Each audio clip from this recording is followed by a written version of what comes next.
Peggy 18.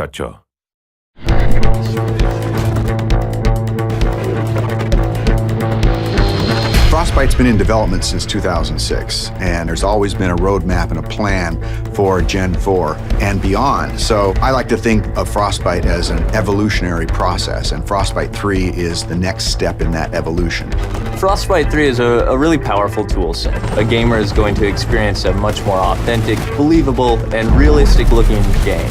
We have one unified program where you can create content that will run on everything from an iPhone to a next-gen console. And now it's really coming online and enabling the game designers to do way more than they've ever been able to do before. We spend significant effort on creating more dynamic and living environments. Before, they would have to go to a lot of work to make a tree feel like it swayed in the wind. Now we give them the tools to create the tree, and we let the game engine control how the wind affects that tree.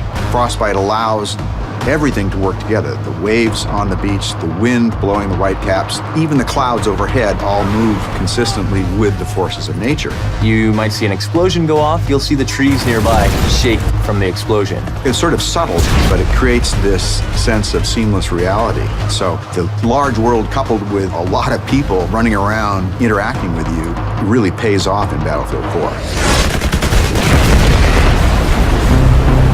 Destruction has always been a core feature of the Forsbite engine. It's the evolution of the way the environment is impacted by gameplay. Everything from the smallest spark colliding, but also gigantic chunks of debris that crumble when they impact the ground. The guys on Battlefield 4 have been working on something called Levolution. Levolution is really about the concept how you can drastically change a multiplayer map into something different. It could be anything from a big building collapsing or to a dam breaking or anything really big game changer to the level. A recent feature that we've put in, and you'll see in Battlefield 4, is our networked water simulation. So what this means is all players will see the same wave in the same position at the same time. And this leads to some pretty exciting cat and mouse type of gameplay where you're ducking down and going up and you can kind of peek around as you drive in your boat. It will no longer swim on a flat surface. Instead, it will be affected by the different waves and everything. And that comes to everything from living characters that are swimming, but also to the ragdolls. Something like a jet crashes into the ocean, you'll see the water react and the debris will then float on the waves. It's a very, very cool dynamic engine. Things just happen and it seems right.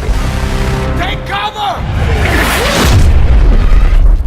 In Forsbite 3, we've made a priority of much more believable, emotionally believable characters. There's a whole slew of features in Forsbite that support that, and one of the most important is the way a person's eyes look. The way we render characters is better than ever before. We're doing subsurface scattered models. We have parallax animation in the iris. You'll notice it looks like a real eye. You'll back me up, right? Forsbite 3 is so much more powerful than any engine I ever used before. And it's not just the specific features and the framework, it's the fact that we're collaborating with other teams around the world. In the past, before we had the Forsbite team, we were building a new engine every time and we were kind of stumbling constantly. Now, to have the team here to focus on new releases with new goodies means that we as a team can focus on the creative side to deliver better games, better experiences. Today it's used by a lot of different genres, so everything from racing games to real-time strategy games and RPGs. So in Battlefield 4, when the building collapses, the dust starts expanding, the debris is falling, the sparks are flying, the boats are ramping off of waves, all of this is because of Forsbite 3.